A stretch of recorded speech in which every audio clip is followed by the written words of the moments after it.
যুদ্ধের ময়দান থেকে কি পালিয়ে যাচ্ছে ইউক্রেনের সেনারা? তাহলে কি পোক্রোভস্ককে আর দখলে রাখতে পারছে না ইউক্রেন? কারণ ইউক্রেনের পূর্বাঞ্চলীয় এই শহরটিকে 3 দিক থেকেই ঘিরে ফেলেছে রাশিয়ার সামরিক বাহিনী। এরই মধ্যে শহরটির পুরো দখল নিতে প্রায় 1.5 লাখ রাশিয়ার সৈন্য রওনা দিয়েছে।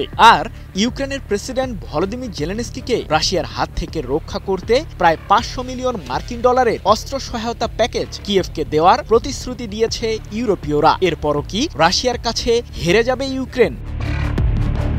প্রায় 4 বছর ধরে চলমান এই যুদ্ধে রাশিয়ার বিরুদ্ধে লড়তে ইউক্রেনকে অঢেল অস্ত্র দিয়েছে পশ্চিমারা, কিন্তু তাতেও যুদ্ধের মাঠে তেমন একটা সফলতা দেখাতে পারেননি প্রেসিডেন্ট জেলেনস্কি। উল্টো রাশিয়ার কাছে হারাতে হয়েছে ইউক্রেনের 19% এলাকা। এমন পরিস্থিতিতে ইউক্রেনকে আবারও অস্ত্র সহায়তা দিতে চলেছে ইউরোপীয়রা।